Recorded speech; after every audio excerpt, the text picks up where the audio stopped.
Welcome to Supply Chain Now, the voice of global supply chain.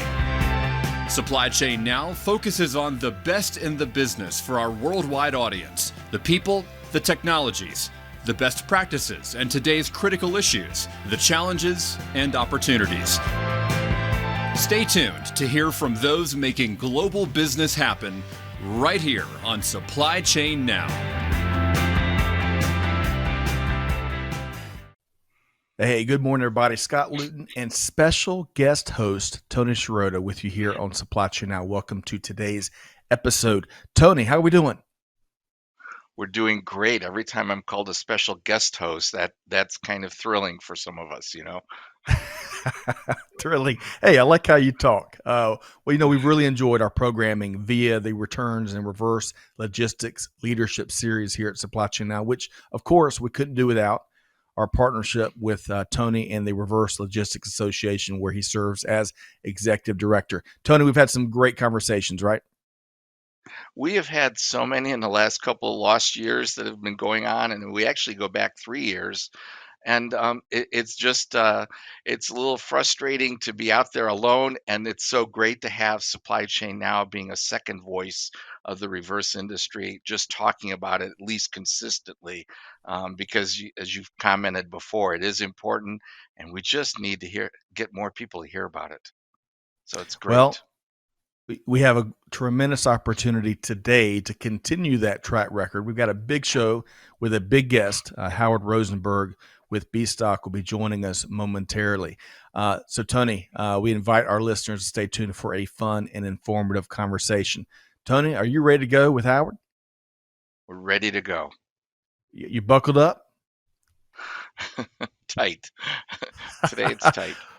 Well, on that note, let's welcome in Howard Rosenberg, founder and CEO of BStock. Howard, how are we doing?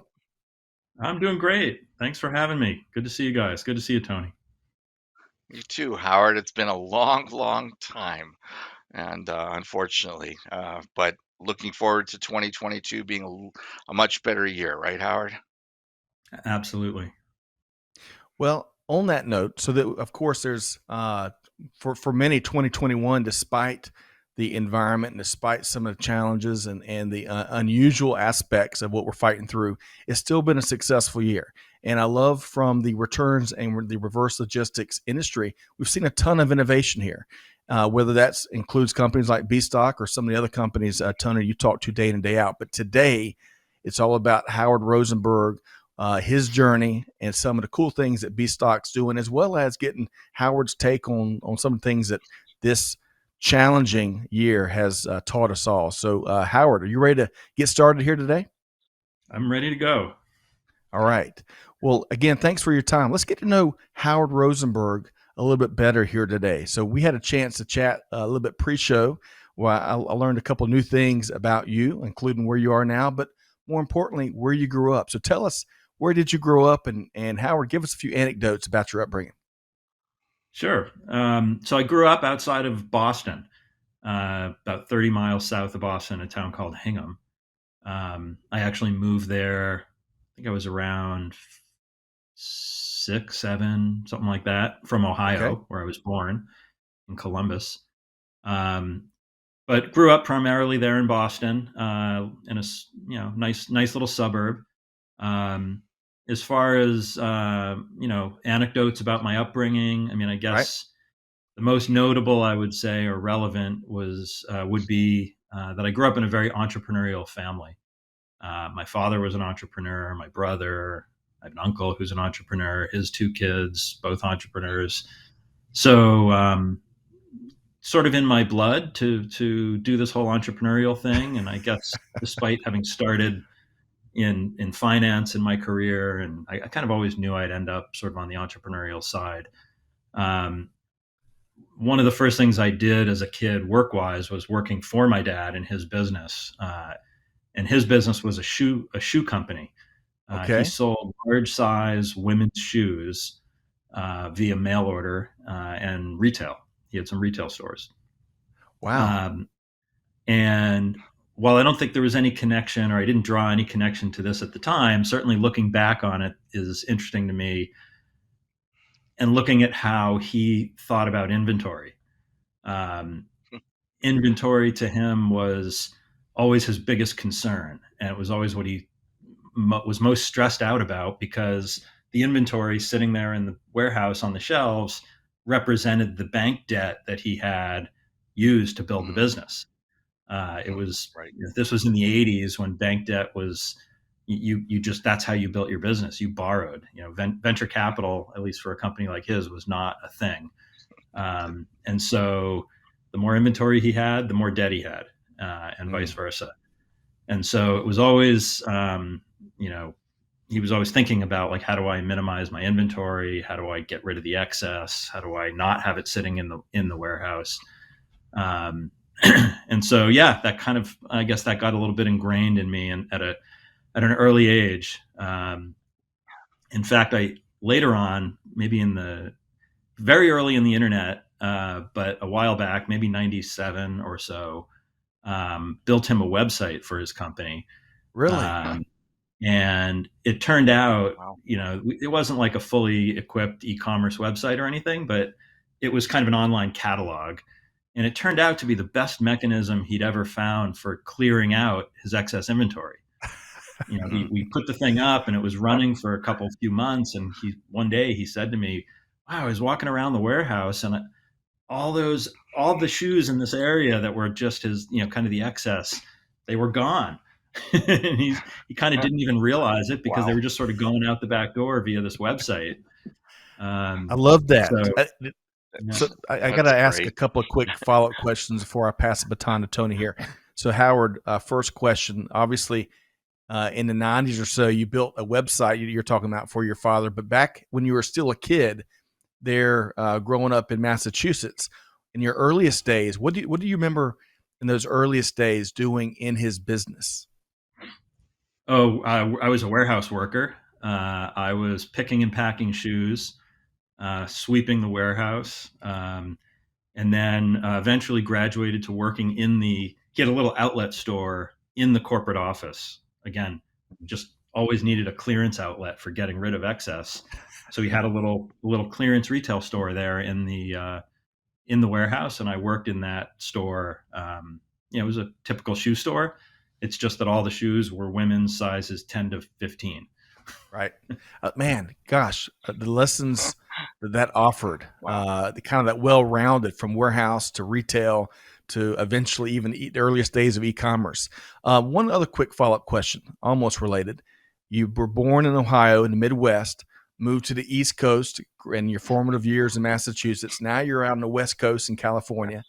I got to talk about food for just a second. Your favorite from the Midwest to the East Coast to West Coast, what's one thing that you can't live without, or one of your favorite foods from your journey? Well, I'm still a huge fan of Maine lobster. That was always I spent my summers up in Maine often with some relatives who lived on the lake up there, and we were big lobster fans. And so, yeah, that's probably the highlight for me. Tough to beat. I'm with you. All right. So Tony, I hate to just tease everyone with a little bit of great food there, but we got work to do. Where are we going next, Tony? Well, I've known Howard, almost 20 years now, I think, from early days that he was at eBay, and we were part of this association to try to address returns. Let's not date ourselves too badly, Howard. Right? It already shows. But Howard, you did spend some time at eBay, a number of years, and it was an important part of your journey. Can you tell us what got you to I mean, the story was great about Boston, and then how do you get over to the West Coast and join eBay, and what did you do there, if you would? Yeah. So I got to the East Coast prior to eBay. It was basically on a whim. I decided I had left my first job out of college was in New York. I had left that job and decided I was going to go back to business school. What am I going to do for the next? I had like 9 months to kill basically before school would start. I decided I'm going to move to California. I've never lived there. I was out visiting some friends a few months earlier and had a blast. And It's like, I just want to go try living in San Francisco and see how that is. And I basically never left. I mean, here I am, 30 years later. But how I got to eBay was that I had done another startup back in kind of the 2000 timeframe, and had sold it, and was then looking for what I was going to do next. And I forget exactly how it happened, but somehow I think I got contacted by someone at eBay who knew me from my business school experience. And they were looking to hire a business development person within eBay Motors. Okay. And I kind of looked at it and I was like, geez, like there's 1,500 people at this company. That to me, that was a big company. At that point in my career, I had not been at a company with more than 25 people. And I wasn't sure it was really going to be right for me. But then at the end of the day, I thought, you know what, it's within this little startup within the company. It's this eBay Motors thing. It was 15 people at the time, and it was growing like crazy. And I just thought, this is going to feel like a startup within a big company. But at the same time, it's an opportunity for me to really learn some of the processes and just some of what you need to know to run a larger company. How things get how things are run in a bigger organization, which I thought would just be useful for me to learn firsthand. And so that's what drew me. That's what drew me to eBay. So it kind of was the best of both worlds, a little bit entrepreneurial, but the experience of a big company. And those were the early years, though, of eBay, really, still. Even though there were 1,500 people, it had been active for just a few years when you got there. Yeah, I mean that was 2002, and eBay started when, like 96, 97, something like that. So it didn't feel like a startup anymore to me, but at the same time, it was 1,500 people, and when I left 6 years later, it was 15,000 people. Wow. Right. Rough early numbers. years. Right. No, that's fine. It kind of grew fast. And you mentioned a part about being in that little niche startup, the eBay Motors, but you didn't stay there. You kind of uh, developed a little bit, as you said, entrepreneurial skills. And then is that what led you out, that entrepreneurial spirit that was inside you from, early years of growing up? Did that take you out of eBay into the BStock world? Well, what I skipped over was the majority of my time there at eBay after eBay Motors. I did that for about 2 years. And Okay. after those 2 years, I had discovered that we acquired this company, a company from Boston called Fair Market, and we acquired it for completely different reasons. But what I saw was that there were a couple of companies using this platform, this Fair Market platform, as what we called private marketplaces, and more or less what BStock does today. And when I saw that, I thought, boy, this actually solves two really big problems we've had here at eBay for many, many years. Those two problems, one was trying to get enterprise sellers selling on eBay. We had been trying over and over and over again for many, many years to get the big enterprise retailers and manufacturers selling directly on eBay. And they would come on board, they would try it, they would start to grow, and then they would churn. And it just wasn't, they would just basically tell us it's too hard. It's not worth, the juice isn't worth the squeeze. So that was on one side. On the other side, we had our eBay power sellers, which were the small sellers selling on eBay. Well, the biggest of the sellers, but they were small businesses. And every time we surveyed these guys and we said, what's your number one barrier to growth of your business on eBay? They would tell us it's reliable access to high quality inventory. They didn't have good, reliable access to inventory. Right. It was, back then, you either were one of a very small handful of companies that knew the people at the big retailer who were selling the liquidation product just because you, Right. I don't know, you played golf with them or you went to church with them. Somehow you just knew these people. Or you were buying from liquidators, which was a horrible experience. And so I put these two things Really together quick, and I said, Howard, really Pardon? quick. Why was buying from liquidators such a bad experience? Oh, the stories. Where to begin? Go ahead. Yeah, where to begin, really? Just for someone that may never have done that, what's one or two things that usually came with that experience?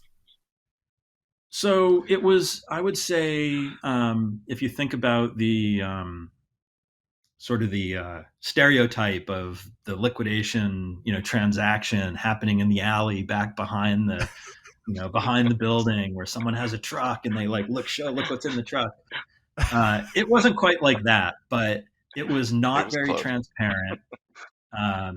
It was, it's a zero-sum game between you and the liquidator, right? Like you're trying to get the lowest price, he's trying to get the highest price, you're negotiating, and they're playing little games to, when it went online, it was like, oh, look, here's a picture of a pallet. And you see like the Dyson vacuum cleaner in the front and I don't know, the fancy whatever. And then you can't see what's behind it, which, they would kind of jam all the garbage behind it. And, they would just, they'd come up with little tricks to try and maximize their own business, their own profit.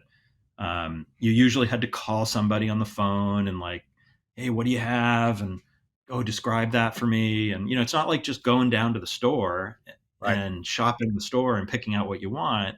You're trying to buy large volumes of inventory basically by phone, or they're sending you a fax or an email with a big list of product.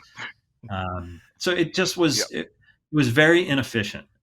And that's what we ended up capitalizing on, was the inefficiency. And just like eBay did in the consumer world, we used to say we're bringing efficiency to inefficient markets.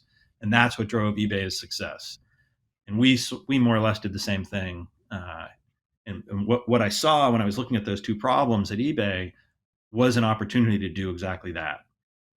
We could take the retailer, that problem of trying to adapt to sell on eBay and that just being too hard. Now we had kind of a semi-customizable platform, and we could just customize it to their business. So you tell us how you do business, we'll customize the platform to work with you in an efficient way. And then my idea was, hey, if we can build these marketplaces for all the big retailers and manufacturers and kind of own those pipes through which the inventory is flowing, we meaning eBay at this point, I'm still on eBay. Right. We could go put our power sellers at the other end of those pipes and say, great news, power sellers, all the inventory you'd ever need. And here it is. It's all transparent. You can see it all here. Nice manifest. You don't have to negotiate with anybody. You decide what you want to pay for it. You just put in your bid in this auction site. If your bid happens to be the best bid, you're going to win. And that was another big difference in the old way versus the new way. With this mechanism, it was all you had to do to win the merchandise was bid the most.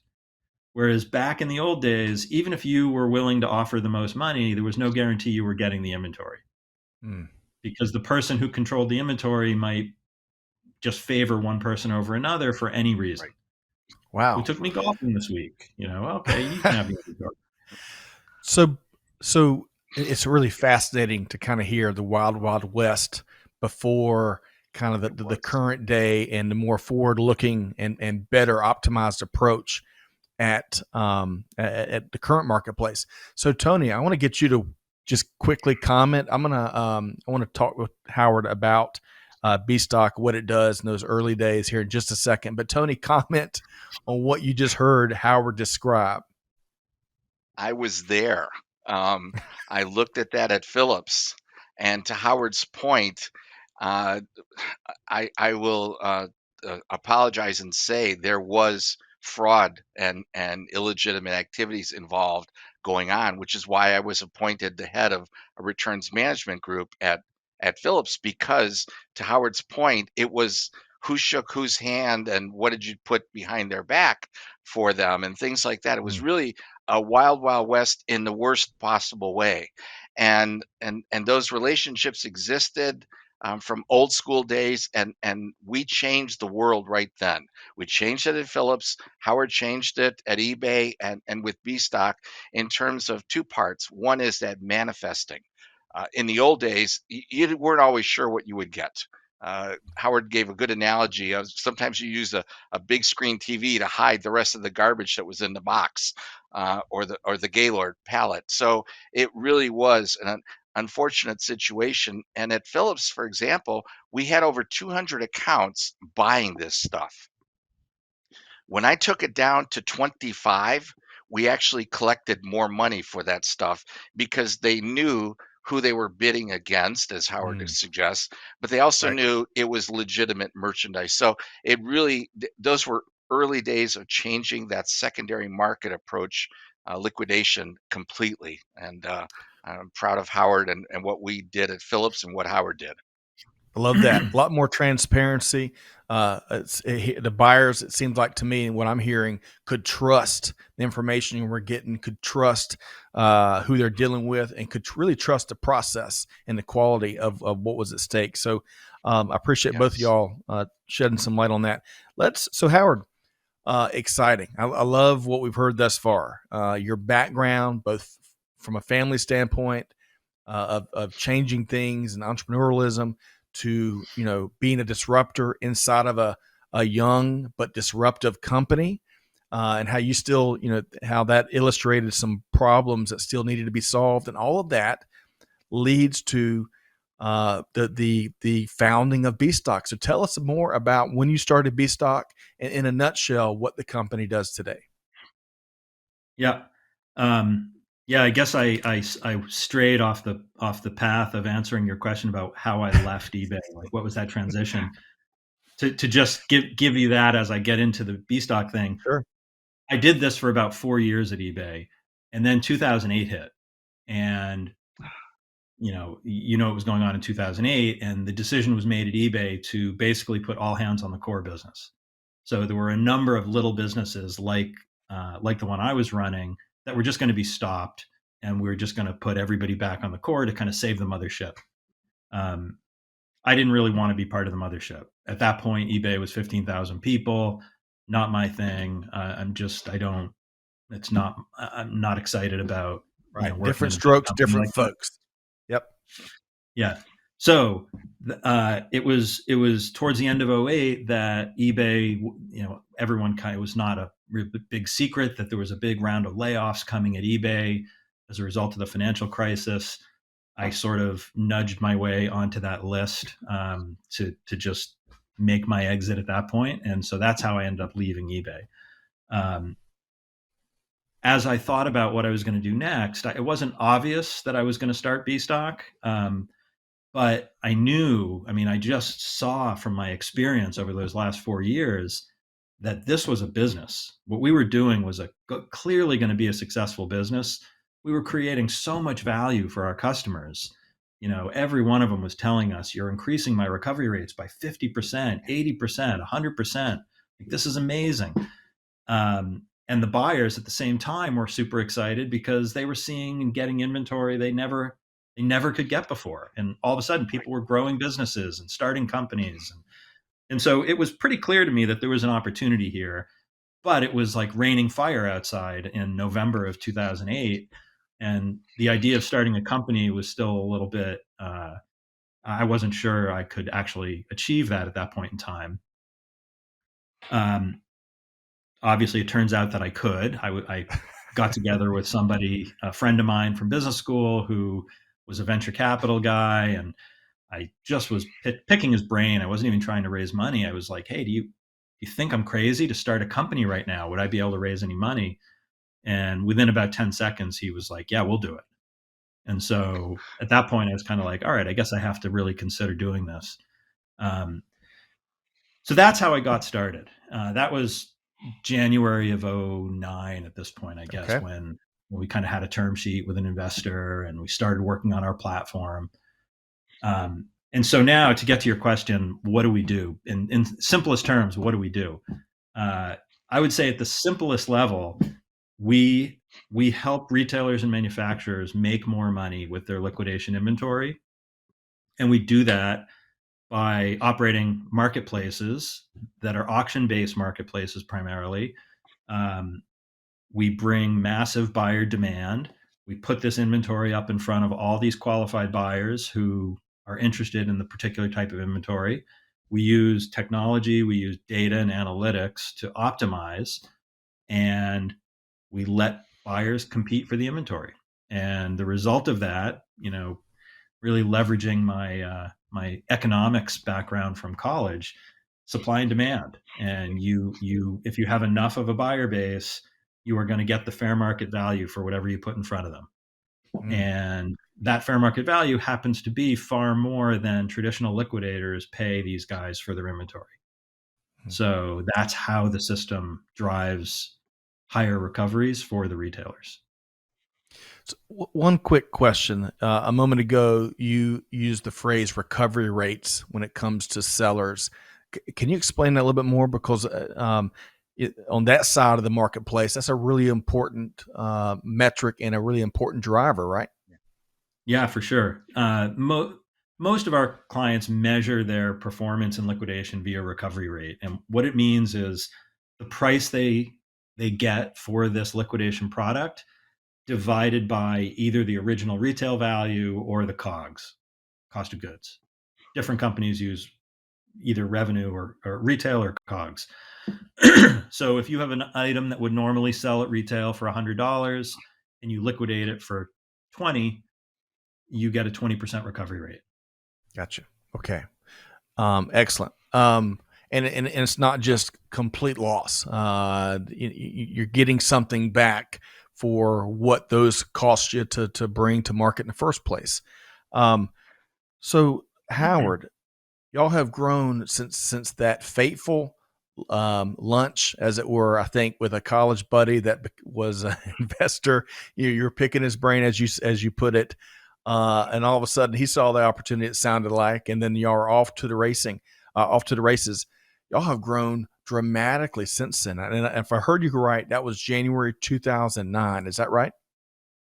That's right. Okay.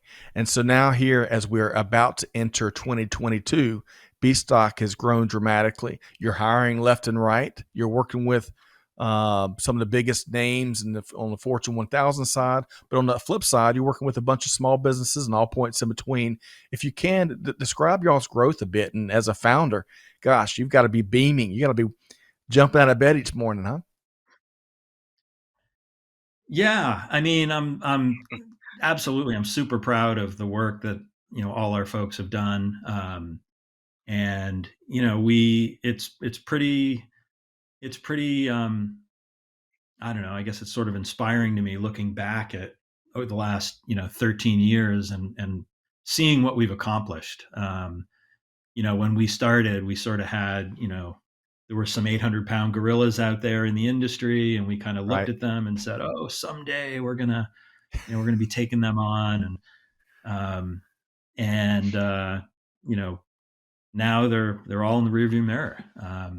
We have successfully become the largest player in the business from a volume standpoint, as far as we know. I mean, there aren't that many public companies in the space. There's one, you can see all of their numbers, but others are private. But so it's harder to know their specific numbers. But what we know is that the company, like you said, it's grown tremendously.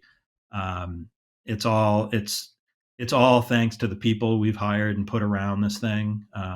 We've just got a great quality crew in every area of our business, and I think our growth is just a testament to the work they've done and the solution.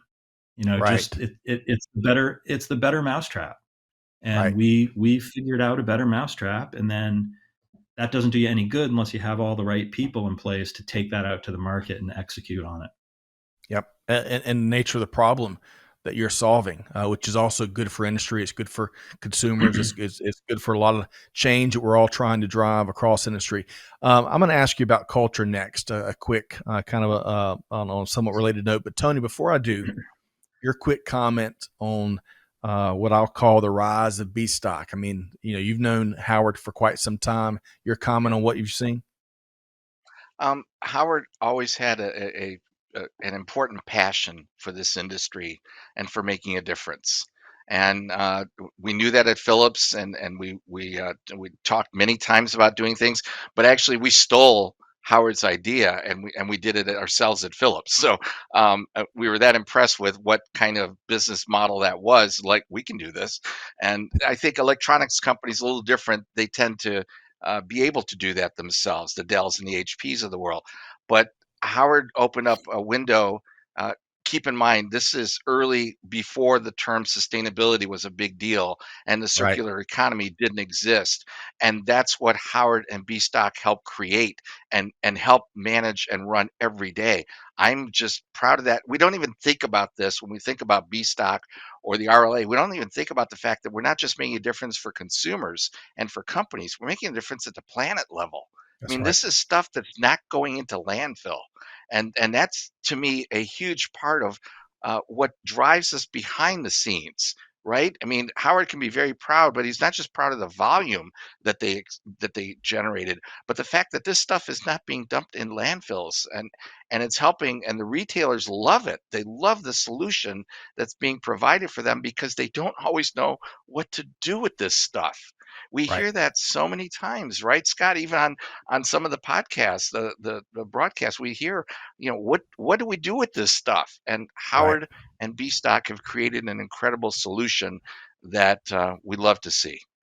Agreed. Lots of purpose, but lots of practical. I love practical solutions. I was, as you know, Tony, I once gave my dear wife an umbrella for Valentine's Day. It's something I'll never, ever live down. I noticed, though, she was walking in the rain. She didn't have an umbrella. So I saw a problem, meet solution. Oh, she loves giving me a hard time about that, Howard. But let's talk for a second. We're going to broaden the conversation out, kind of moving away from the BStock story as we move towards key lessons that 2021 taught and kind of other observations around industry. But Howard, before we leave BStock, as a fellow founder, right, culture is I don't know about you, but it courses through my veins, right? And I know when we've had great weeks that really embody what we're after and what we're trying to build, and then we know those challenging days too. What are you most proud of when it comes to the culture at BStock? Yeah, I'm glad you came back to that. Culture has always been, excuse me, has always been super important to me. In fact, from the very beginning, when I started the company, I kind of said to myself, I'm going to be spending a lot of time on this.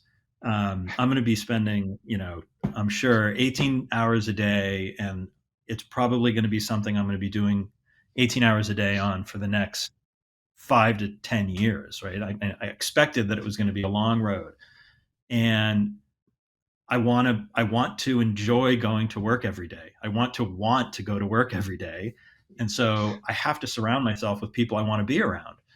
And that is, I think, just another way of saying I want to build a culture that I'm going to enjoy, and I think if I enjoy it, others will enjoy it, and that will help drive success in the business. And so, as I thought about that early on, I thought, I had certain ideas of what was important to me. Probably at the top of the list was being around smart people who were fun, and who were, as driven to make this thing successful as I was. And so that's kind of that was the foundation of who I kind of started hiring at the beginning. And if there's any one thing I think that has driven the success of the company more than anything else, I think it's been the culture that we've created. And it started at the very beginning. I mean, with the first 5 people, and it was hiring according to those, general guidelines, like hire people who are really smart, hire people who are fun to be around, who you're going to like to go in and see every day. And you put the right people there in the first 5 or 10, they're going to just continue to propagate that over time. And it got quite challenging over the years as we grew. The first 50 people, it's pretty easy to stick to, like everybody still hires like according to the guidelines. Right. Between 50 and 100, it starts to get a little more challenging. We started to have multiple offices around the country. That added a challenge. When you've got a group in Boston and a group in the Bay Area, and it's, you're not seeing each other every day necessarily. So that gets a little harder. But with the right core group, it just sort of propagates and sustains itself. Rapid growth also makes it quite hard. When you're hiring, when 50% of your employees are new each year, like new to the company, like that's a lot of dilution of the culture. But I'd say the biggest challenge with regard to culture, bar none, has been the last 2 years. This whole COVID thing with remote work and not seeing each other in person, not, whether it's working together every day next to each other or just socializing and going out for beer and pizza after work, and just all those little things that that contribute to that fun, the fun part of work. It's been really, really challenging dealing with that over the last couple of years. Well, there's so much that you shared there, and I really appreciate how genuine and transparent you've been about not just the current state culture, but kind of the process and how growth and the most recent set of incredibly challenging circumstances have disrupted that culture that's so important to you. So I appreciate you sharing. That's a wonderful segue, Tony, to what you're going to ask Howard about next, right? Well, I do want to point out that Howard actually at BStock had a virtual company before virtual companies became a thing. So you did have the remote offices, and you grew the culture in spite of that. But your comments about the last couple of years are truly important about some of what we've lost, and it's a challenge. We can overcome it, and we all have, but it's not normal human activity to be separated the way we have been. And we all look forward to opportunities to get together more and be safe when we get together, of course. But Howard, the last couple of years, we've of course seen the huge shift to e-commerce and sales by online sellers, and returns have skyrocketed. We know that as well. Returns with the e-commerce platform significantly higher than brick and mortar, but brick and mortar's been closed, so it's been a force feed into the e-commerce space. So 2020 was kind of a stumble, but 2021, a little bit of footing with the way business acclimated, adjusted, and there's some takeaways. So in addition to that e-commerce shift, which, by the way, it's still less than 20% of the total economy, but it's a significant part of the return side, Howard. So it's affected you, it's affected all of us. Talk about takeaways now that 2021 is looking in the rearview mirror. What are your takeaways from that shift of the business and the shift of the returns? Yeah, that's a great point. I mean, the shift to e-commerce has been obviously a huge driver. In fact, I'd say it's kind of the second tsunami that we've experienced in BStock's life, kind of propelling the business forward. The first was kind of Amazon coming along with their mission to be, I forget the exact wording, but the world's most customer-centric company or something like that. When they kind of dug into that as their mission, that sparked free returns, no questions asked, we'll pay for it, like anything you want. That was the first big tsunami that drove returns in retail in general, because everyone had to compete with that. Everyone had to do it, right? And now you've got this e-commerce shift with 2 to 3 times the return rates. So absolutely right on that. I think if I think back to the year, and I think what big takeaway there might be from the experience that we've seen out there in the business, from the perspective of a retailer or a brand, the importance of making sure, excuse me, making sure your solution, and this probably applies to anything in their business, not just liquidation, but relying on solutions that are resilient enough to withstand the kind of shocks that a pandemic can bring. We had so many examples. Maybe this was a little bit in 2020, but I think we probably saw kind of the recovery from it in 21. Examples of companies who were reliant on a single liquidator to buy all of their liquidation product, or maybe two liquidators, and they got shut down. And as soon as that, like, what are you going to do then? Like, all this inventory is not leaving your warehouse. It's just sitting there. So that drove a lot of folks, to us, because, if you think about a marketplace, it's kind of like a self-healing organism. If we have 1,000 buyers in our network get shut down due to COVID, no one's going to even notice, because there's so many other buyers who will just fill in those gaps. And so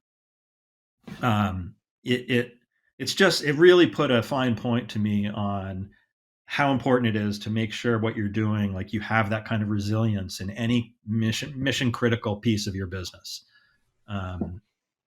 Who would have thought that a pandemic would hit, right? Like, you can't really predict that. But if it wasn't a pandemic, it could have been something else. It could have been a weather event or an earthquake or something else. And if you don't have solutions that can be resilient to those events, you're putting yourself at a bit of a disadvantage. Right. Gosh, speaking to that, one of your last thoughts there, just earlier this week, I was watching the movie from 2013 called Dark Skies. And there's a moment in this film where, not to go too deep, but there was a moment where these two kids are playing, are teasing each other, and they're handling some things they should be handling. And one of them said, you're going to cause a pandemic. You're going to be quarantined. Right. And who would have thought, to your point, exactly, in 2013, that was just a harmless little joke. Right. And then, of course, we're where we are here at the end of 2021. So, but Tony, to your point, we are going to persevere. We've learned a ton. One of my favorite things to talk about is all the different ways that we've learned that are going to make the business in global industry stronger and better, that weren't necessarily related to the earliest days of the pandemic. It was just kind of a rolling series of lessons learned, adjustments, and innovations. So that's one of the big silver linings here. All right, for the sake of time, Tony and Howard, I want to keep moving into this global resale market, because it really is, I find it fascinating, and it's there's such a feel good to it, right? One of my dear friends went out and bought a 1979 Cadillac, one of the long Eldorados, and it really just puts it's like spiking the football of what's old is new again, and I love that. I bought a Nintendo Wii for my kids, which they quit making forever ago. But if you look at the global resale market, some project it to grow to over $130 billion by 2024. That's one of the studies I saw. So, Howard, when you look at what's powering that growth, what's a trend or two that are easy to point to? If I might, for Howard's sake too, let me just point out, Scott, you're talking about the resilience of our economy and the rebound. National Retail Federation and others are saying this is one of the largest holiday seasons in sales ever. And yes, there's inflation, but there's pent-up demand that people went out and shopped like crazy. And despite the supply chain issues earlier this year, they found enough stuff to buy that we've set records on selling. And Howard, that's going to lead to next year records in returns. And where's it going to go? Talk about that secondary market. Yeah. I mean, we've talked about probably the biggest one, which is that shift to e-commerce. I mean, that clearly is going to outweigh any other factor increasing the volume, I think, coming to this market.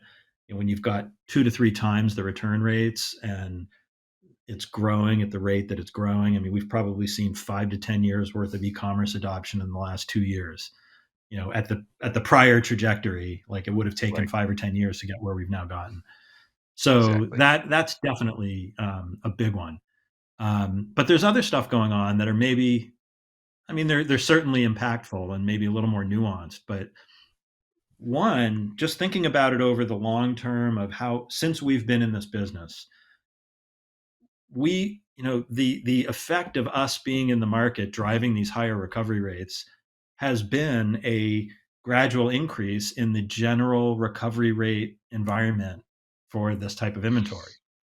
Even people not participating in our market are having to pay higher prices because we've made it, it's no longer true that you can buy, I don't know, just making up numbers, but if you used to be able to buy electronics for 20 cents on the dollar, now we're getting 40 cents on the dollar, and we've driven that up over the years. You're not going to be able to just go somewhere else and buy for 20 cents on the dollar anymore.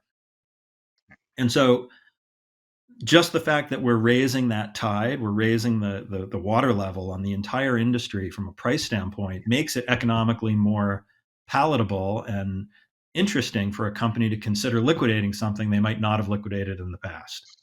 So, for example, if you think about like a markdown cadence in a retailer, product that's out on the floor, they might mark it down to 30% off after X amount of time, then go to 40% off, then go to 50% off. Well, there's a line at which when they hit that line, they say, okay, just take it off the floor and get rid of it. Right. Well, if the whole level of the ocean has risen such that liquidation prices are now up 50%, they can draw that line sooner. And that results in more stuff being liquidated sooner because it's economically more viable. Lastly, I would say there's a much greater awareness today than there was 10 years ago of the environmental impact of what used to happen to all these products.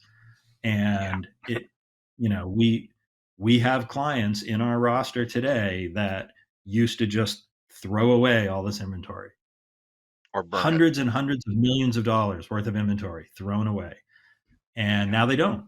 Now they see that it has value to somebody. Circular. And so, yeah. And now there's like, I mean, the buzzword is circular economy, re-commerce, all of that, which is coming to the forefront. It's always existed. You could always go to a thrift store or go to the flea market. It's just now it's becoming more mainstream and it's becoming more easily accessible, and more products are arriving in that market because the inventory is becoming more accessible upstream directly from the retailers and manufacturers. So all of those things contribute and are driving that volume, and will continue Wonderful. to, I think. A ton of good news and just what you shared. I think there's a ton of good news in this conversation we're having here today in general.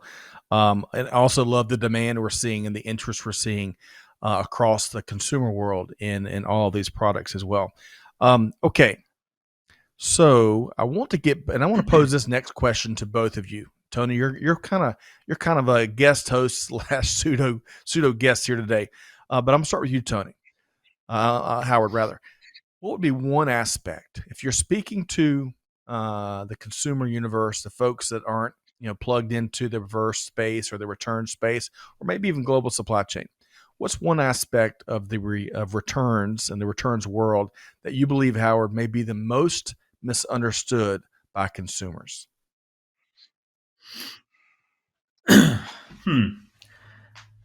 Well, I mean, as I think about that question, I think there's two perspectives from which a consumer might interact with the returns world. One is as the returner, they could be returning a product, and the other is as a purchaser of returned merchandise in the secondary market. In either of those two cases, I think the consumer, neither of those two have any idea of the complexity of what's going on in between those 2 points. You return something, like you buy something online, you just take it to your mailboxes, et cetera, or your UPS store, you just drop it off. You don't even box Don't it, think you just twice. drop it, Yep. and it's just gone, right? To you, it's Yep. just gone. But the Where? complexity of what's happening from that point all the way through the reverse supply chain until it lands back on the kitchen table of the next person who buys it is pretty remarkable. There is a lot happening there. Now, I guess the beauty of the whole returns world is that it doesn't matter that they don't understand. They don't really need to understand that. Right. There is a very well developed industry of logistics solutions that is making that process more and more efficient. And the more efficient that process becomes, the better it is for both of those constituents, the buyer and the returner and the buyer. There's only so much value in a given product, right? Like a $50 product that's going to be, returned is only going to have so much juice in there to squeeze out. And the less of that juice that gets lost in the trip between the return and the repurchase, it's better for both sides. Right. Because the retailer can be more aggressive about letting you return things and how you return things if they're not losing as much money in that process. And that will only serve to create more variety and more choice for the purchaser, because more stuff will end up being liquidated since it's more efficient. So I think that's Well the best said. I can do for you on that. No, I love it, and I love going back to the beauty. You folks don't have to know how it works. It's kind of like the reminds me of the low code, no code movement, right? Folks Yeah. don't know how the ins and outs of a computer language to be able to build their own apps and platforms and whatnot. I think that's a great thing. Just like the modern day global supply chain, it just enables that those things to happen. Drop it off and hit your kitchen table. It's just it's quite the world we live in. Okay, so Tony, your quick response to that same question: what's one aspect of the returns world that would surprise consumers? Well, Howard hit it pretty well in terms of the misunderstanding of the buyer and the seller, purchaser of goods. But I want to add what's completely unseen and is going to catch up. The higher returns are going to cost more somewhere. And that's ultimately probably going to cost us as a consumer more. Just like the global supply chain costs have skyrocketed, we expect them to settle down, but they've skyrocketed, right? Container costs, shipping costs, etc., have skyrocketed, and we're seeing inflation. The higher returns is going to drive costs, is driving costs, and will ultimately be a price that we're going to pay. And unfortunately, that's a much harder aspect. Again, I'm really proud of Howard and BStock and companies like his that have found solutions for the returns. What we haven't done much of is done anything to really prevent returns at the beginning. Um, Howard mentioned what's misunderstood is people think if I buy it and I don't like it, I can return it easy. It isn't a question of buy what you really need, buy what you really want, and unfortunately, buy what should fit you. For example, in the apparel industry, it's a Right. nightmare, right? Howard sees a lot of apparel to liquidate because people are bracketing. They buy a size bigger, a size smaller, and they send it back. So it's unfortunate that the front side of making a customer happy is only focused on making it easy to return rather than making sure they're buying what they really want and what they really need. And I do believe, and I've heard this over the years, most people don't buy something intending it to return. They didn't used to. But unfortunately, we've enabled that in the Right. e-commerce space. And there's some famous companies out there saying, buy as many different sizes as you want. We'll take them back as forever. And so that Right. the misunderstanding for the consumer is they don't see the impact it's going to cause on our cost of products that we buy. Even with all the great solutions that BStock and others can offer, we're seeing some increase in costs on the front end. That's a reflection of these higher returns. So I think that tends to be misunderstood. And frankly, Howard's being, both being patient, allowing me to talk about that a little bit, because we rarely talk about that front end. How do you make the experience better so that they don't return it? And that's Right. just missed. Yes, missed to the tune of $67 billion in holiday gifts, I believe, this season being returned, which is about a 30% increase over 2020. So I think one of the points you mentioned here, Tony, is as consumers, and all of us are, there's a responsibility that we have as industry is trying to address sustainability and trying to become more of that circular economy. Consumer plays a big part in that, and there's certain behaviors or all in all, a certain responsibility we have to embrace there in that regard in our But buying and but Scott, purchasing decisions. one point on Scott on numbers, they're much bigger.